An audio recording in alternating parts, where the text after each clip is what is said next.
Crimson bands ready and LeBlanc band away. Same here for the Galio. That was played by Huni before. Love me some Bard. Saw 10 of them on the screen right there. That was Yeah. great. LeBlanc Gragas here. I think those are good bands against the Marines. Love me some Bard. Saw 10 of them. I mean, Dumbledore talked about it a little bit as well. The top laner, super high preference for that Gragas, and did play a very big front line for them. I want to see Huni go off this game. I want SKT to say, because SKT, they have the versatility to play in any carry matchup that they can. Like, they have 4 carry players. They can slide 2 or 3 up and take 1 guy in a supported role. Like, we've seen Faker go Lulu or Karma.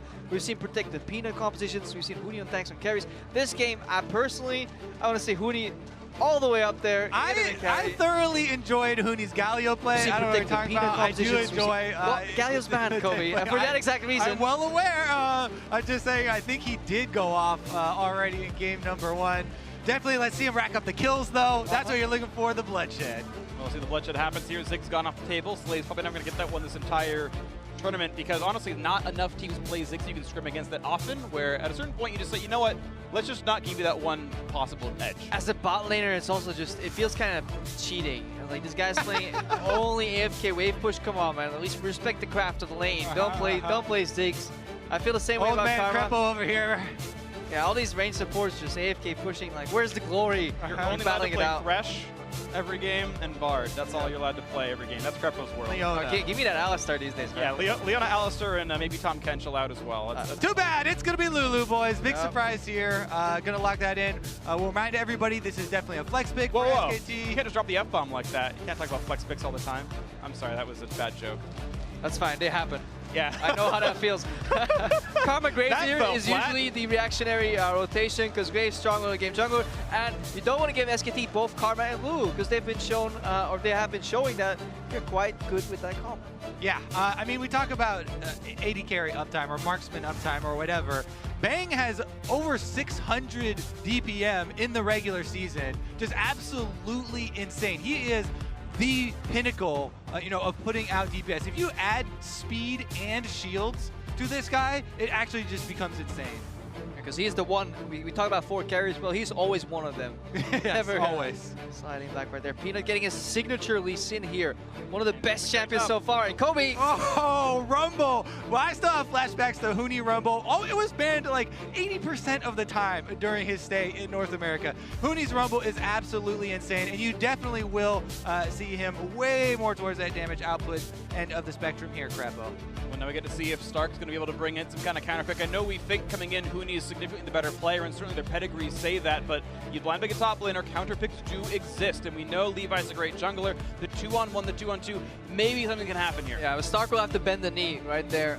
He's going to get kind of screwed over in draft phase because Marines are like, okay, they haven't drafted a mid laner yet. We're 3rd purple side. Let's draft mid laner, ban 2 out, and give Faker at least a harder matchup so Optimus can truly prove that he is 50-50 with Faker. Syndra is definitely one that so many people do feel comfortable on right now. Are some options open though? Echo. I was gonna say I'm a very big fan of this, particularly the Echo matchup, because it also does add, that extra living on the edge kind of feeling there, the Tryndamere player style, and erring on the side of caution. We have seen recently to be advisable actually with those guys, but it definitely is a good matchup into Syndra. And anytime you want to take assassins into our, really enjoy that.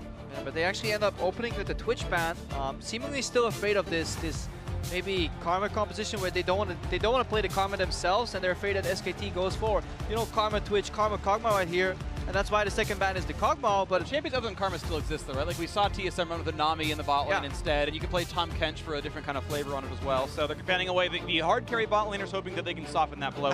Even if they do go for this kind of comp. I mean, yeah, Lucian is still available, Ezreal is still available. I'm always a huge fan of Bang's Ezreal, even if it's not the first one that you jump to with attack speed steroids.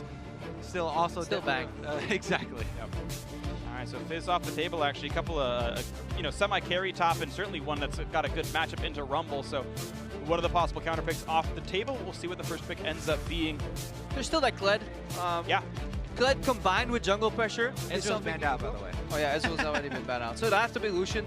But Bang, really had made a mark on that Lucian with the Protect Lucian comp too. And plus, SKT don't even have to go for that. They can play a standard mid lane and put Lu in support here. We're tunneling very much so on this concept. Yep. Yet the Marines seem aware of it, and they open up with the Karma here, leaving the counter pick for their top laner.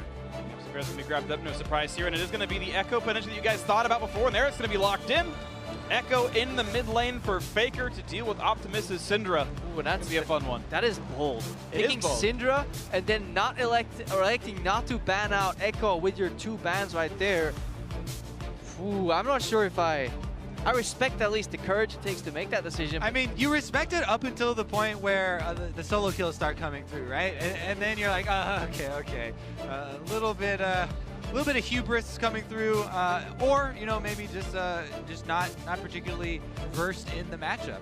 Honestly, though, one of the things I always look for in Echo matchups, in any Echo matchups, is how well they do CS, because so often you'll be trying to use the time warning spam from the very beginning, and it always amazes me how the extremely good Echoes manage to land almost all of those last hits, because for me it's incredibly difficult, as you have to rely on that cooldown. But people like Jensen, who, yes, everyone's going to point to the dive that they weren't able to pull off, but he is just so good at that aspect of it. We'll have to see on a scale from Kobe to Faker how well Faker will CS in this matchup. At least a freak. That's going to be at least a little bit of an upgrade here. But of course the champs are locked in. If you didn't catch it, Jace in the top lane here for Stark. So it is going to be 2 highly aggressive top laners here in this one. It's going to be fun one to watch for. Triple marksman here for the Gigabyte Marines, with the Syndra being the primary magic damage dealer here for Stark. Faker with, again, that bold pick of Echo in the mid, but he's such a good player. It'll be a fun one to watch regardless. You expect Faker to win, but to be honest, this entire tournament, people have expected the Gigabyte Marines to lose, and yet they continue to upset the expectations. This is the hardest one yet, of course, but they have been known to upset. And it could be an explosive game here. Not a single tank being drafted. Your top lane is Rumble versus Jace. We have a wealth of one-shot abilities, a lot of mobility right here. We have the Ash Arrow that can come out, so a lot of surprises could happen. So very excited for the first 10 to 15 minutes of this game. I actually really do enjoy Rumble versus Jace matchup as well. And we'll see how well he does do on the non-Gragas, as it's definitely drawn a lot of criticism. I got to think, in my mind, the 2-on-2 feels a bit SKT figured, because for the Gigabyte Marines, Jace and Graves are physical damage dealers. An early arm guard Rahuni works against them both. If Stark buys a Hex Drinker, Peanut still does full damage to the guy, and having a mixed damage type, not only in top jungle, but also in mid jungle, also makes it hard for Optimus. Also, Graves took a bit of a hit.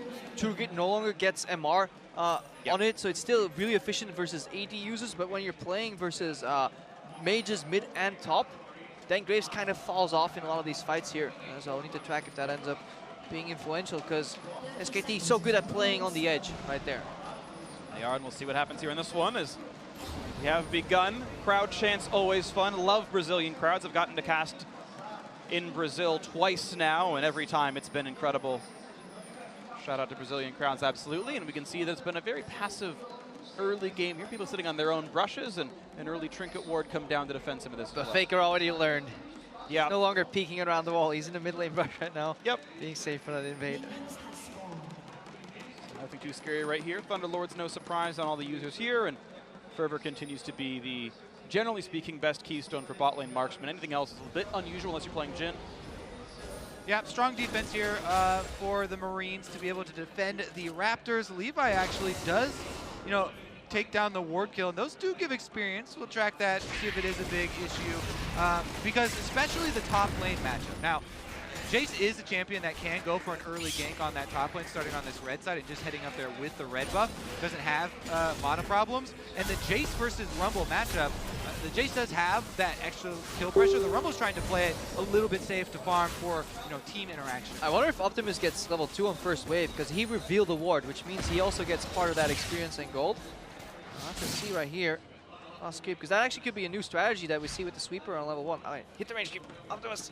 He's obviously, yeah, he's level 2 on 6 creeps. That's actually a really cool interaction. Bringing a sweeper for a level advantage in a matchup. That's how you beat Faker. Gotta kill that ward early, man. The extra ward experience coming into it definitely does spice things up a bit. Meanwhile, down on the bottom lane, decent trade there onto the support. Happens. Secret Service minion blocks out the gold player, and nothing comes out of that one. And as expected, they're going super heavy on this top lane, and Levi's going going up wave, there! though. He's taking a whole bunch of damage, but really Levi's there. There's a flash chase, goes to the damage, picks it up, first blood into the Marine. That extra ward experience, I've been waiting for months for this to actually come to fruition. Levi's able to get it off of the Raptors Red into Scuttle Crab, and they head up for the top lane gank onto Huni. Yeah, we need to track if he actually has an experienced Quinn, because then the ward in the end did not matter, but it definitely helps here. And what we see is Huni, his evolution in this season was that it was much more tempered, much more passive. But against the Gigabyte Marines, he's going ham in this trade. He feels so confident because of these 3 range creeps aiding him in the trade, but he's just completely surprised by a complete topside clear into gank from Levi. Just as we cautioned, the Graves can go for that super early topside pressure. The Marines are rewarded, and man, they are off to such a good start here. We can see that Peanut has never lost on Lee Sin this year.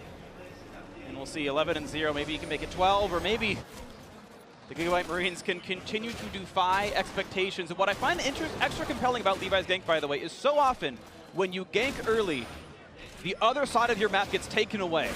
And the entire jungle is cleared off. No camps were taken away from Levi here. This could have been fortunate based on Peanut's pathing. I didn't quite watch it all, but Peanut had gone Raptors Red top side, and then was like, ooh, I can't take bottom jungle anymore. Yeah, exactly. He was clearing his, blue side quadrant, and there was an instant recall after the kill from Levi, so not time, to get over there. Bottom lane matchup, wasn't quite sure where the push was on that, but that has a huge influence as well when going for those counter jungles. Levi's going to take Ellis away pretty easily enough. Early Smite Stone there for him. Means he can take away some vision control and try to keep Peanut under wraps. But I love what the Marines are bringing to this game. Are they going to win out in the late game macro? Probably not against the multiple world champion. But they can perfect and optimize some of these early game things. They know there'll be a ward there. They get the sweep off. They remove the vision. Few members get key extra experience. Early level 2 for Optimus. The guaranteed level 3 that Kobe so fawns after very often. And it helps a lot. No MR for Levi, means he could be going down, and he does. The kill comes through to Peanut. Faker survives the encounter as well, walks away pretty cleanly with an assist in his belt. And that means gold lead now for SKT. Yeah, pretty cleanly. There was a little bit touch and go there. Did have to burn the flash, and now he doesn't have that summoner for the roam from Archie, who has Ignite. Powers the route to get a longer duration, can't get much for it though, walks away. Optimus has to be careful too here. They don't give up though. That is the good thing about the Marines. Like, so many people, they see that failure and they be like, okay guys, complete reset, let's go back to the drawing board. No, they still go for that roam. Also, I want to touch on a little bit of micro interaction there. Optimus did an intelligent thing. As soon as he gets hit by the first part of the Lee Sin Q, he walks up. We'll talk about that later though. Here is the 2 versus 2 as Faker and Peanut focus the enemy jungler, taking him down. That's generally the strategy for the early on 2v2s in the mid lane. Junglers will have less health, lower level, and you take them out early. Exhaust did go on Peanut there though. Maybe debatable though. If Faker gets exhausted, maybe goes the other direction. Yeah, anyways though, for the Lee Sin Q point for Optimus, he walks away from Archie, who's extremely low health. Didn't want to give Peanut the option even of taking that Q into the flash to try and get a cheeky kill on his support. And they are able to get out after that without any further casualties. Here we go on the top side though, as the ward from Mahoney is going to see Levi just after the recall. Yeah, interesting that Levi didn't actually stay to finish the rest of the Krugs off there. Wanted to be on the other side and picked up boots and a couple of long swords for himself. And we'll get back on the map. It's gold within 200. You're seeing a gigantic lead though for the SKT bot lane. Look at that, plus 16 right now. Showing no sense of letting up. It is something you can do as long as you have other camps available to take. You take down a big Krug, get the majority of that camp out. Path down to the bottom lane here because they seem to be wanting to play 4-man bot side here, put some additional pressure to go against that laning prowess of Bang and Wolf because they're already 20 CS up in that ball. Yeah, it's going to be a difficult one to turn around from here for the Gigabyte Marines, but then we'll see what happens. 500 gold deficit right now. SKT definitely landing better overall as a squad. plus 6 for Huni despite the death earlier on. So again, across the map, you're seeing some great things. Faker has been splitting with Optimus. There's 3 lanes pushing right now. Gigabyte Marines. Huni looking for more poke on the start here. Going dangerously low. It's a lot of damage here. Peanut comes in for the shield and won't quite be able to land into the skill shots just yet. He's got a long way to go. Does have flash though. This is where Levi's suffering. Everybody's calling for help. Not gonna do it. Yeah, Peanut gonna close in there and secure the push off of this turret. Levi comes in. Oh, Peanut. Minuet wasn't there in time, so Peanut took a lot of damage coming into that one. And he actually laid Levi. Oh, he's gonna take down Huni, who pulled aggro with the flame spitter. Huni donates the kill over. Yeah, but he was trying to help Peanut. Peanut sold it out here. He tanked the turret. He flashes out, redirecting the aggro right there. The domino errors here from SKT as Peanut starts it off and Huni following up to try and save his jungler there. Again, top side of the map, some more gold going over for the Marines here. Ooh, Peanut's so close, doesn't want to flash for that Q. I think he was in range, but yeah, chose not to. He has to wait for minions here, so he takes a free charge shot for no reason. Yeah, and then he goes then in. He doesn't attack. He has no aggro, so Huni takes aggro for nothing. Yeah. Huni as well had flash, by the way, so didn't judge that the extra turret shots was going to be enough damage and flashed super early on. Regardless, though, that is going to be some more pressure possible. Goes right back in for this red invade, steals away the red buff as Levi doesn't get over. I mean, that's the problem with this Echo matchup. The early levels are pretty tough, but Faker bang on even on CS, and now he can start pushing in and constantly helping Peanut invade, and every single lane is asking for help from Levi. That's why he's basing to try and go for pressure, and it also makes it much harder to get successful ganks off. They need mistakes from SKT right now. And that invade was in large part due to that teleport that the Echo is taking in that matchup, and Faker uses it to get right back to lane for that extra lane pressure to help out with these invades. It's all about, you know, these solo lanes continuously pushing up to offer Peanut more options to invade. You can see every single time Huni goes back, another ward there on the top side. Can you ever jump that wall? I feel like you, I mean, Faker tried, he must know, but like, that seems like way too short of a dash to get over. But either way, Faker tried and didn't get over. Nothing to be doing there against Optimus. A mere mortal cannot reach. Yeah, sorry. I like if you're how Faker, you're allowed to jump farther walls. Exactly. I like how in your voice you're unsure because you're like I've played a decent amount of Echo. humans cannot jump that wall, but Faker might be able to get over there. Either way, I'm sure Scar is like, I don't know what he's thinking. Of course you can't do that. Oh, someone's watching and lets me know what it's going to be. Right now, the gold is still bang on equal. 10 minutes into this one, Levi not going to get invaded on so much right now. Does have his team's kills, and Graves is one of the bigger carries in League of Legends. The jungle role has to respect that, and yeah, Bang not going to be able to land the ulti. Bit of a fight still down on the bot side as Stark once again is dueling with Huni. Plenty of damage here. Did not go early. Hextech actually forcing the flash. Stark in the 1v1. He has got some help with the earlier kills, but is bullying Huni. And this is needed for the game to stay even, because the bot side is slowly, the 4-man unit of SKT is really taking control of that river. Could have a potentially started a dragon, and every time they push in, they can just move in together and do something. Deep Vision or Dragon, unless Levi can find an opening. Ooh, he dodges the stun. Crucial by Faker to not get stunned right there. Chumps in. Look at the damage output he's got. Be careful. Holds back in. Not into attack range, though. The flash to follow. Faker's got no more escapes left, but look at the move speed. He's got the flash. The chase. Optimus gets it. Peanut will get him back for it. You got to imagine the 1-for-1. Worth it. He killed Faker. Able to flash under the turret there, and that is what Optimus wanted. Meanwhile, though, actually, Peanut is the one left around to be able to push in the minion wave. A lot of dodges from Faker, though, here. Gets the collateral damage to miss. Right now, Peanut resets the wave for the King, and then backs off. Also, he was able to get not only that flash there at the end out of Optimus, but he used the exhaust as well. And the Echo does have a large amount of kill pressure on the Syndra, just normally when they get back to lane. So that's going to be something he has to worry about for the future. Here's the dodge he's talking about. The extra speed on the Echo passive is actually insane. Optimus, it is risky going in for that, but he lands it and is able to at least get the kill. If you go down, you miss that, and then get executed by Peanut. Yeah, but he just missed QE. His jungler just missed R, and he still is willing to go in for a Q predict right there. I love the confidence that the Marines are bringing. Same, Faker goes back with the time warp. Levi immediately goes for a flash into melee range to get that Graves auto off. Like, there's no hesitation. They don't care that they make mistakes. They just keep going for these plays because they know that's the way they have to fight their way out of this matchup. Yep. Yeah, now you do have to worry about for the future, though, the ramifications of that mid lane play.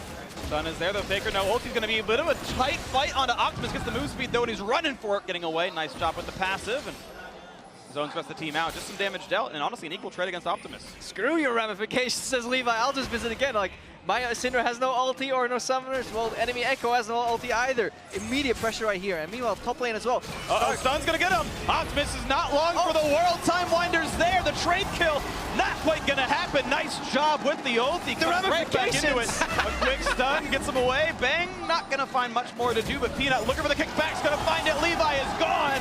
2-for-0 SKT, now they've got control. What are you saying? That's going to change into a dragon as well. Both the jungler and mid now go down. You know, huge opening here for SKT. Wolf can move up, get some vision. There are just so many things. You see that no hesitation as well from SKT after a victory like that. As soon as they get a little bit of an edge, they're going to move right in, take tremendous advantages off of it. Yeah, I was just talking about the ramifications of that mid lane play, Kobe. Jeez. Well said, well said. Couldn't have said it better myself. Forcing the flash, Q's not quite going to land. The trade back on a Bang, looking for the kill. Slay doesn't quite have the damage. He's going to go down. Another one picked up, and Archie's next up on the chopping block. Going to look for the Q. He's going to get flash tanked by Peanut. Tries to get this one, a knockback in from Stark. Peanut's one hit away from dead. Look at that in the bot lane. Peanut turns it around anyway. 7-5 SKT. What a giant jumble of action here, boys. And again, Peanut is the one left around to push the wave. He's going to get even more into the turret for himself. This is all 5 kills going to the Lee Sin, not to mention multiple minion waves. This one is a cannon wave. This is a fed Peanut, boys. Yeah, this is very reminiscent of Game 3 where they play versus KT, where it eventually became Protect the Peanut comp. More action on the top lane here. Faker's in, Hooney's in, Levi's alone. Here comes the dive out of that one, gonna get away from the equalizer for now. Looking for damage on a Faker, misses the Q. Oh, he gets him back for it. Looks like the ulti was not even pressed. I think it was up, so Levi does get a trade kill. Yeah, that's a nice dive, I guess. Yeah, the shadow came in, so it was available there. All right, what's Archie? So like his AD carry goes down, but then he saves the play. It's almost a massive outplay from Stark on the end because Archie is juking literally everything, forcing Peanut to flash. If Stark gets another auto off at the end here, this could actually be a return move from the Gigabyte Marines. It was super close for him being able to 2v1 this. Comes in, battle rough, able to get the single kill, but Peanut has so much gold at the moment right now, and he is off to the races. Very close one there. So Stark, you can see 300 gold up on Hooney right now on the top side. Peanut's going to keep the farm going. He'll wait for the blue. Not going to go for it just yet. Faker's not in the lane. A bit more time going to be bought. Hawkshot did reveal that Peanut's on that side of the map, so they know he's topside. They know blue is up and available. We'll see when he goes for it eventually. Optimus going to solo this one as Levi's topside. And we wait around 1,800 gold difference. SKT do have a solid lead for themselves. But we're seeing some mistakes being made by this SKT lineup because the Marines are just putting so much pressure in kind of these wonky plays where you wouldn't expect teams to be this adamant in the top lane as well. So now Faker fails that dive. That generally never happens. Looks like first turn going to be right here, and Bang and Wolf, despite getting attacked several times by the rest of the jungle of the opposing team, they have taken this one out right now. And here comes the arrows, going to land the stun on a Bang. Here comes the power, the shield, the run, and they're going to take this one down. The flash, Slay goes on the side of it. They're going to take down Bang, but the first kill has come through anyway. It's a 1-for-1 despite the fact that it was an ulti landing. Now Optimus going for a bit more on a Peanut. Exhaust his zombie, he's kicked into range of Faker. His days are number, gets the kill first off, so you can't complain about that one too badly. 2-for-2 overall though. Meanwhile, equal. In the top lane, Stark had to flash to cancel Hooney's teleport because he was going to completely swing around that play in the bottom lane. And that was actually a pretty big pickup as far as, you know, getting the kill streak ender there for Optimus, even though he does go down in the 1v1 and had to use his exhaust. Stark looks for the damage, he gets into the solo kill, under the turret, survives it, doesn't even need a Hex Trigger, that's full damage, the man mode, Jace makes it happen. 2 turrets, the SKT picked up the mid lane, Stark could maybe trade, but he's got to worry about getting rotated on. Exactly, he's extremely low health. I mean, usually we'll caution against, yes, Jace can just destroy turrets, but actually Faker now was slaying his sights, and remember, he flashed forward in the last engage. Add an ED to the end, but it's going to be slayed right now. Faker picks him up easily peasy, 1-for-nothing, not even a... Kobe's dying next to me. That was terrible. That was amazing. Optimus now left alone in the mid lane. All right, take another look at this engage. Yeah, it is. You know, Flay just immediately, he doesn't hesitate to flash right next to Bang. What he flashed for, though. He wanted to cut off the retreat, I guess, or something. It's like, I got you. I'm still hitting you.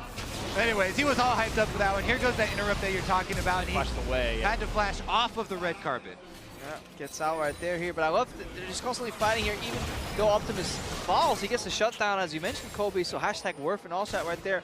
And somehow the Marines, they're still That's sticking in there. Root on the Bang does have heal, doesn't have flash, and that's going to last for too long. And this one, kill picked up 1 for 0. Here comes Peanut on the backside, though. Kicks him into the wall. Archie going to take a lot of damage. That's the shield that'll keep him alive. And Archie's going to survive. Just kidding. It's a Huni roasted Peanut combo to take down one. And now it's Stark running out of life. Several kills now picked up. SKT looking to keep the chase going. Collateral damage, hoping that Levi is not. That as he runs away from this one. Still advantage SKT, Flash. 2 for 1. Good flash get away. Huni not quite in range, I think. And a bird comes across the map, and now Levi knocked into the air, still running away for his life, and he's going to survive it. And these are not just random fights that the Marines are taking, though. Even though SKT has the answer ready, they get Bang Splash both at once. Hang on. Optimus with the confidence. Flash ult should be enough. The Hexdrinker's there, though, and there's too much shielding now. Optimus with Ignite. Doesn't have the damage, doesn't have Ignite. Peanut survives just barely.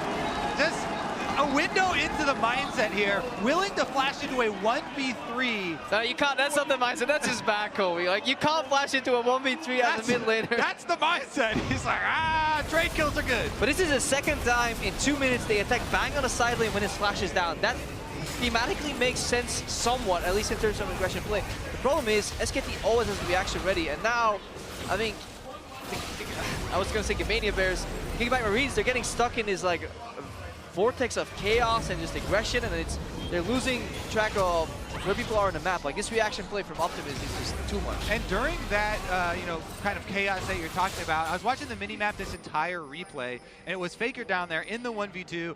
They fired the Ash arrow at him. Optimus was down there when this play started, trying to follow up on that kill. Faker, not only did he draw out cooldowns and draw away 2 players' time, but he shoved up, and look, at the end of this replay, he gets the turret. I know we're not paying attention to the actual combat on the screen, but Faker takes his toll. The Slay was moving all the way to mid lane and back, and then he was hesitating. It's exactly like that. The Marines are getting stuck in the chaos. Like, they're not working as a team. AD Carry has no clue what's going on the top side of the map. I'm going to say Optimus, I think, missed some auto attacks there in that fight. Considering how low Peanut got at the end there, Optimus spent a lot of time saying, my spells will do it, and misjudged his damage output. So could have been a 1 for 1, but didn't quite do it perfectly. Now mid lane is under fire. SKT, 5,500 gold up. I mean, we've just seen fight, and SKT now with a sizable gold lead. Well, look at the next play that they're prepping. They've got Levi behind enemy territory. They're targeting Huni. Optimus is going to try and shove him under the turret so that Levi can get in there for damage. Putting a damage onto Huni. Here comes the rest of it. There's the collateral, and there's one picked up. On the other side of the map, it's another kill. Just everyone fighting all the time. 26 kills in 20 minutes, looking for more on the top side. They teleported Stark in, and he's joining. Not going to get the stun to Levi just yet, but he's running out of health pretty rapidly. Still a lot of punishment. Faker's going to ult back in, gets the kill and a rampage on that one. Stun on a wolf, but supports are not the ideal kills. The chase is through for Peanut. Looks for more. Stark can't find it at all. It's a double. Faker staying alive with the Zonias. Now on to Baron. The main consistency with these plans from the Marines is that there's no exit plan. They're all about focusing on the kill. Here we go, though. The only person left up for the Marines would be the Ash, and no arrow available. Also, the consistency in their plans is that their AD carry is not invited to the party. It's like it's a 2-man collapse, but you got to look at the big picture. Who is going to join next? So right now the top fight's going on. Archie fails the blast cone deny here. Peanut just simply one-shots him with Faker coming in. Yeah. But look at Slay, he's zoned off. He's so far out of this play, he's not collapsing anywhere near. He's hovering in a brush right now because he's scared of Varus currently. And then topside, Faker wins this. He panic ultis, or he ultis when he's low, and he finds Optimus on his clone as well. And Bang's able to get consistent damage out with that one. Peanut has just been an absolute menace. 8, 1, and 6. And even a Magi's in for Faker. He's feeling good about himself. And honestly, SKT are running away with his game. Lead almost 9,000 now. Marines are bleeding this game right here. And SKT looking to make it a 2-0 end of the day. Baron buff is going to give them a lot of that extra pressure as well. As you can see, bottom side is pushed up, and plenty of vision in this blue quadrant for SKT to set up.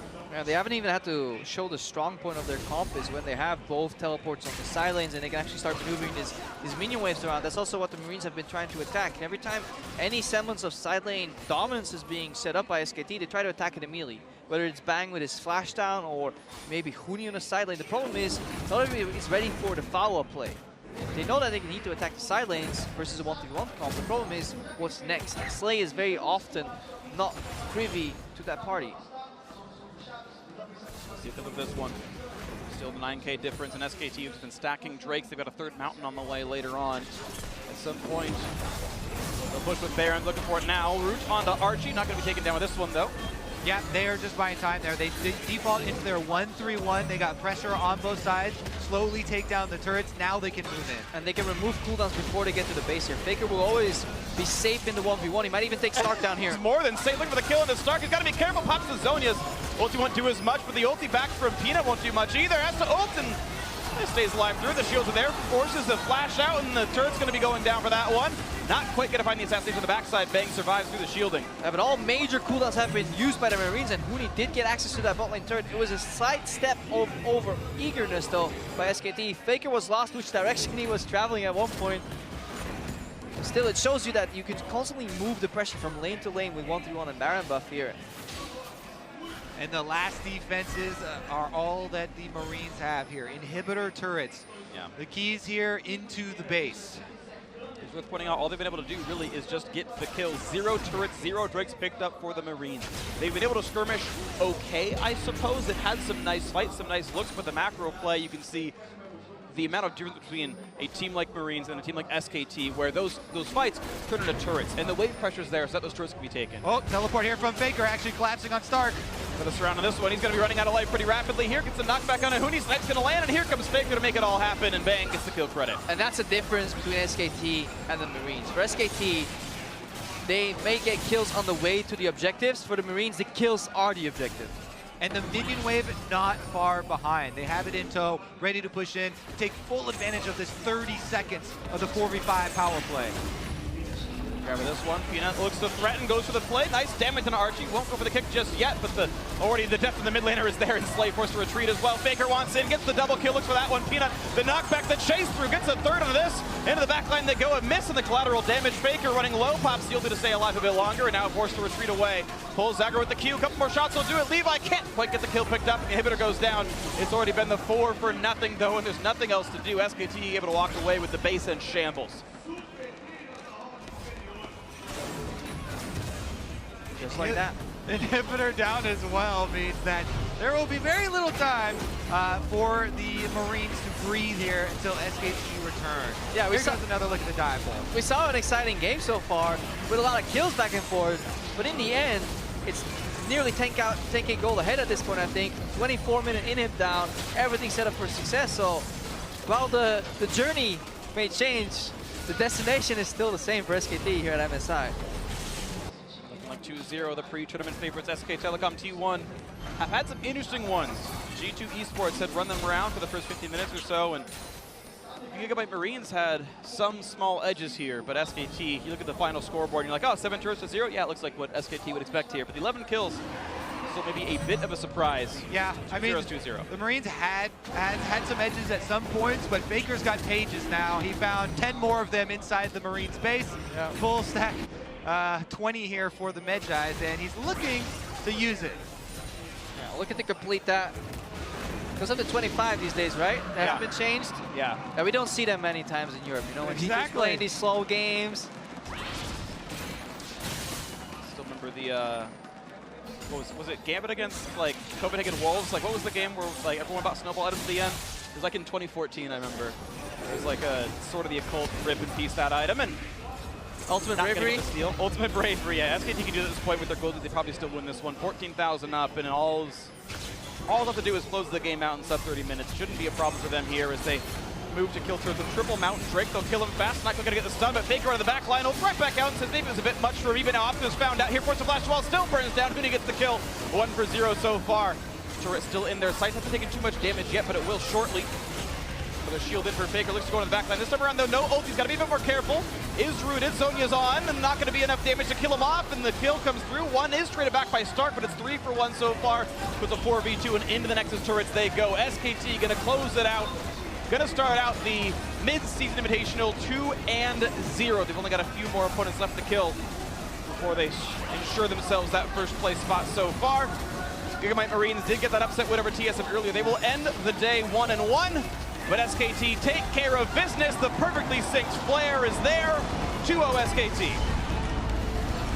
And the last fight was while they were super far ahead, a good example of why SKT is so dominant, because they move so fluidly in and out of fights. It seems like one guy is always controlling these 5 units, and the end result is that there's so much space being created for the AD carry to have his mark on that game. That seems to be the one consistent part here. Vang and Wolf working together as Faker dives in, Huni dives in and out, but he's constantly having that real high uptime that Kobe loves to talk about. One of the things I hear most often when I talk to the pros after they play SKT, one of their biggest complaints is it feels like you don't have time to think when you're playing against SKT. So even when you're trying to play this high tempo game and you're trying to match them, SKT, before every move they're making, they're pushing up a minion wave. Every 30 seconds, they're pressuring in some way. They're setting up, to try and take advantage there. And that's exactly what they did against KT in the finals as well. They were constantly changing these lane assignments. Like, nobody would stay in the lane for longer than 2 ways. Faker is mid, suddenly he's stopped, he gets to catch bot lane, Huni moves around, and in those map moves, a turret unlocks. But we didn't exactly see that this game, because the Marines, they're like, nah, you're not gonna rotate, you're not gonna move around, we're just gonna fight you somewhere, maybe we'll win, but at least we'll die fighting if we lose. And Kobe, to your point about not having time to think, a lot of that is the pedigree of SKT. When you've ingrained a lot of these lessons about how you should play lanes, where you should pressure, when you should join your team, if all of this is second nature to you now, where your habits are always built around playing the right things, and you go for kills when there's an objective to be had, now you can spend your actual brain power and your actual thinking about, like, oh, how can we outsmart these guys? Now that we know what their play style is, what kind of things are they going to be doing, and you can play that one step farther ahead with your actual sort of mental acuity. Yeah, it feels like the mid and late game to SKT is just second nature as far as making these decisions. Right, and that's what it comes down to. These guys have been just absolutely phenomenal. SKT 2-0, they have secured their record so far here in Rio, so now it is time for the analyst to break it down for us. Thank you very much, Freak. I mean, what a crazy game. SKT come out on top.